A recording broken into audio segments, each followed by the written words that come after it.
1 Kings 3. Sometime later, two prostitutes came to the king to have an argument settled.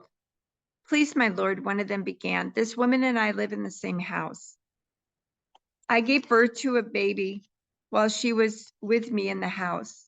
3 days later, this woman also had a baby. We were alone. There were only 2 of us in the house, but her baby died during the night when she rolled over on it. Then she got up in the night and took my son from beside me while I was asleep.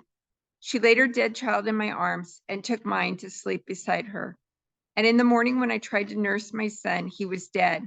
But when I looked more closely in the morning light, I saw that it wasn't my son at all. Then the other woman interrupted. It certainly was your son, and the living child is mine. No. The first woman said, the living child is mine, and the dead one is yours. And so they argued back and forth before the king. Then the king said, let's get the facts straight. Both of you claim the living child is yours, and each says the dead one belongs to the other. All right, bring me a sword. So a sword was brought to the king. Then he said, cut the living child in 2 and give half to one woman and half to the other. Then the woman who was the real mother of the living child and who loved him very much cried out, oh no, my lord, give her the child. Please do not kill him. But the other woman said, all right, he will be neither yours nor mine. Divide him between us. Then the king said, do not kill this child. Do not kill the child, but give him to the woman who wants him to live, for she is his mother. When all Israel heard the king's decision, the people were in awe of the king, for they saw the wisdom God had given him for rendering justice. King Hiram of Tyre had always been a loyal friend of David. When Hiram learned that David's son Solomon was the new king of Israel, he sent ambassadors to congratulate him. Then Solomon sent this message back to Hiram. You know that my father David was not able to build a temple to honor the name of the Lord his God because of the many wars waged against him by surrounding nations. He could not build until the Lord gave him victory over all his enemies. But now the Lord my God has given me peace on every side. I have no enemies, and all is well. So I am planning to build a temple to honor the name of the Lord my God, just as he had instructed my father David. For the Lord told him, your son, whom I place on your throne, will build the temple to honor my name. Therefore, please command that cedars from Lebanon be cut for me. Let my men work alongside yours, and I will pay your men whatever wages you ask. As you know, there is no one among us who can cut timber like you Sidonians. When Hiram received Solomon's message, he was very pleased and said, praise the Lord today for giving David a wise son to be king of the great nation of Israel. Then he sent this reply to Solomon. I've received your message, and I will supply all the cedar and cypress timber you need. My servants will bring logs from the Lebanon mountains to the Mediterranean Sea and make them into rafts and float them along the coast to whatever place you choose.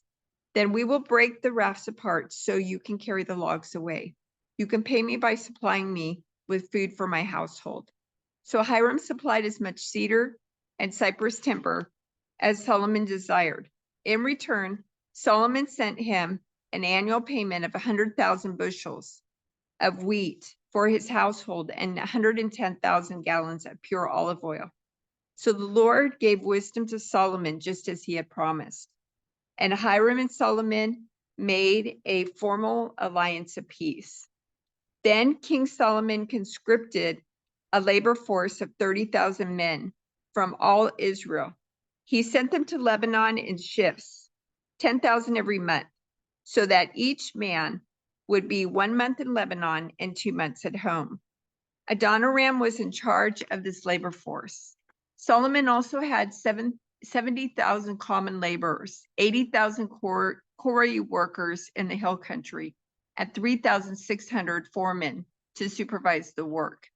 At the king's command, they quarried large blocks of high-quality stone and shaped them to make the foundations of the temple. Men from the city of Gabal helped Solomon's and Hiram's builders prepare the timber and stone for the temple. Solomon decided to build a temple to honor the name of the Lord and also a royal palace for himself. He enlisted a force of 70,000 laborers, 80,000 men to quarry stone in the hill country, and 3,600 foremen. Solomon also sent this message to King Hiram at Tyre. Send me cedar logs as you did for my father David when he was building his palace. I am about to build a temple to honor the name of the Lord my God. It will be a place set apart to burn fragrant incense before him, to display the special sacrificial bread, and to sacrifice burnt offerings each morning and evening. On the Sabbath, at new moon celebrations, and at the other appointed festivals of the Lord our God. He has commanded Israel to do these things forever. This must be a magnificent temple because our God is greater than all other gods. But who can really build him a worthy home? Not even the highest heavens can contain him. So who am I to consider building a temple for him, except as a place to burn sacrifices to him? So send me a craftsman, a master craftsman, who can work with gold, silver, bronze, and iron, as well as with purple, scarlet, and blue cloth. He must be a skilled engraver who can work with the craftsmen of Judah and Jerusalem, who were selected by my father David. Also send me cedar, cypress, and red sandalwood logs from Lebanon, for I know that your men are without equal at cutting timber in Lebanon. I will send my men to help them. An immense amount of timber will be needed, for the temple I'm going to build will be very large and magnificent. In payment for your woodcutters, I will send 100,000 bushels of crushed wheat, 100,000 bushels of barley, 110,000 gallons of wine, and 110,000 gallons of olive oil. King Hiram sent this letter of reply to Solomon. It is because the Lord loves his people that he has made you their king. Praise the Lord, the God of Israel, who made the heavens and the earth. He has given King David a wise son, gifted with skill and understanding, who will build a temple for the Lord and a royal palace for himself. I am sending you a master craftsman named Huram-Abi, who is extremely talented. His mother is from the tribe of Dan in Israel, and his father is from Tyre. He is skillful at making things from gold, silver, bronze, and iron, and he also works with stone and wood. He can work with purple, blue, and scarlet cloth and fine linen.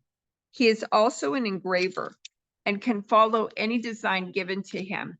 He will work with your craftsmen and those appointed by my lord David, your father. Send along the wheat, barley, olive oil, and wine that my lord has mentioned. We will cut whatever timber you need from the Lebanon mountains and will float the logs in rafts down the coast of the Mediterranean Sea to Joppa. From there, you can transport the logs up to Jerusalem.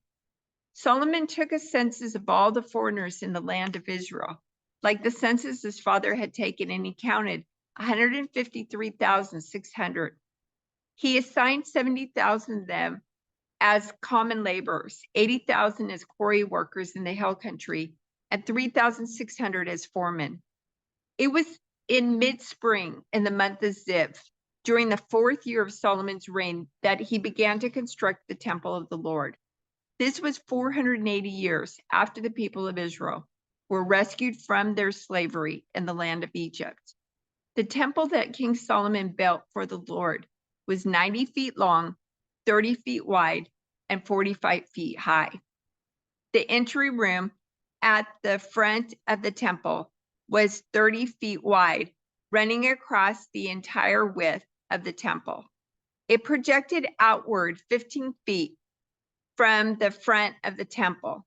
Solomon also made narrow recessed windows throughout the temple. He built a complex of rooms across the outer walls of the temple, all the way around the sides and rear of the building.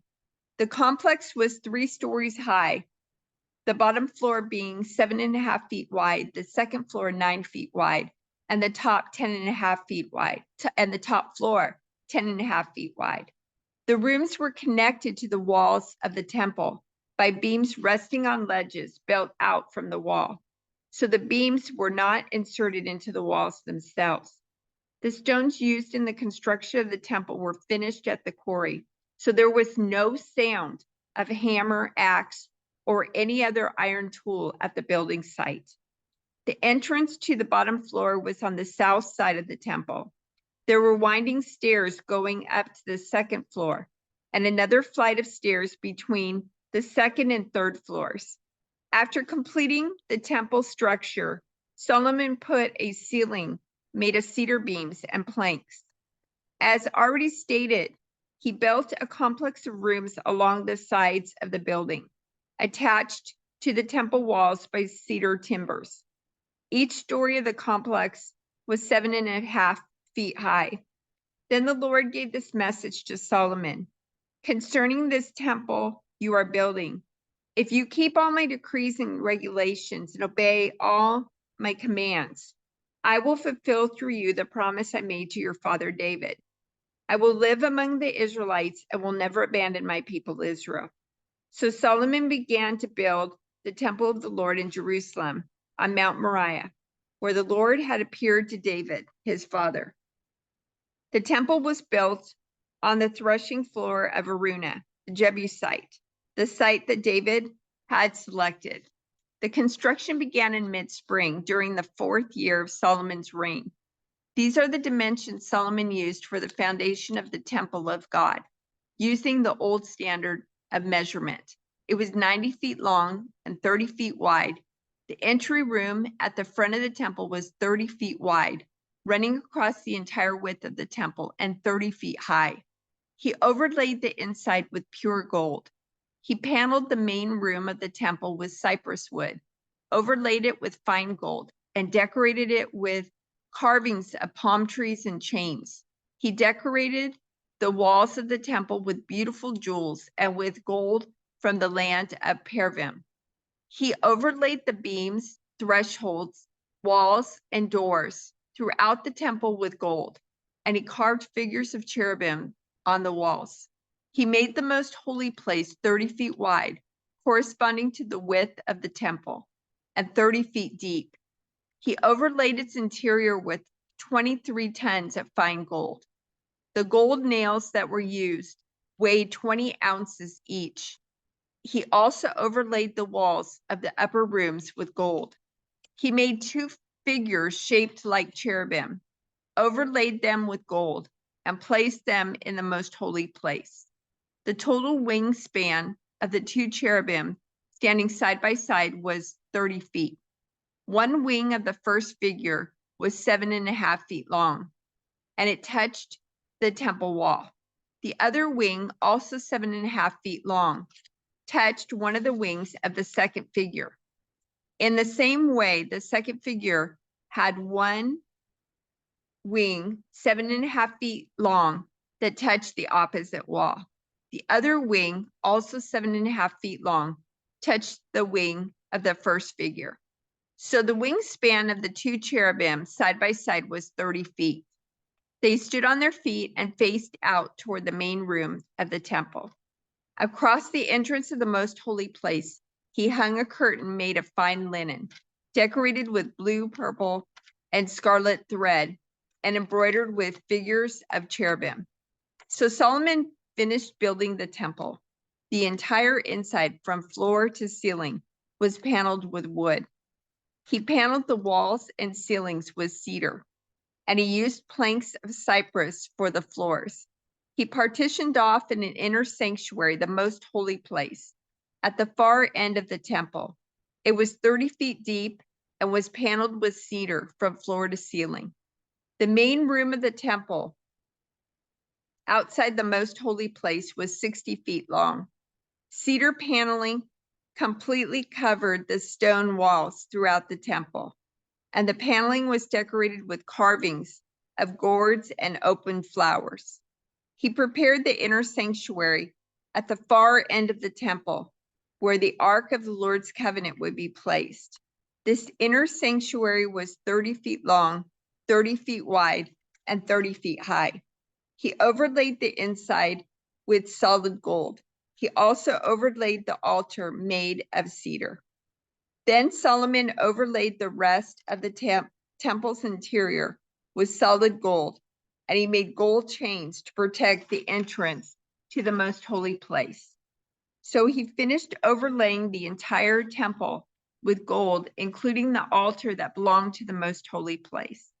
He made 2 cherubim of wild olive wood, each 15 feet tall, and placed them in the inner sanctuary. The wingspan of each of the cherubim was 15 feet, each wing being 7.5 feet long. The 2 cherubim were identical in shape and size. Each was 15 feet tall. He placed them side by side in the inner sanctuary of the temple. Their outspread wings reached from wall to wall, while their inner wings touched at the center of the room. He overlaid the 2 cherubim with gold. He decorated all the walls of the inner sanctuary and the main room with carvings of cherubim, palm trees, and open flowers. He overlaid the floor in both rooms with gold. For the entrance to the inner sanctuary, he made double doors of wild olive wood with 5 side doorposts. These double doors were decorated with carvings of cherubim, palm trees, and open flowers. The doors, including the decorations of cherubim and palm trees, were overlaid with gold. Then he made 4-sided doorposts of wild olive wood for the entrances to the temple. There were 2 folding doors of cypress wood, and each door was hinged to fold back upon itself. These doors were decorated with the carvings of cherubim, palm trees, and open flowers, all overlaid evenly with gold. The walls of the inner courtyard were built so that there was 1 layer of cedar beams between every 3 layers of finished stone.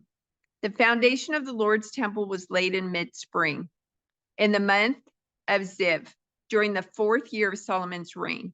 The entire building was completed in every detail by mid-autumn, in the month of Bul, during the 11th year of his reign. So it took 7 years to build the temple.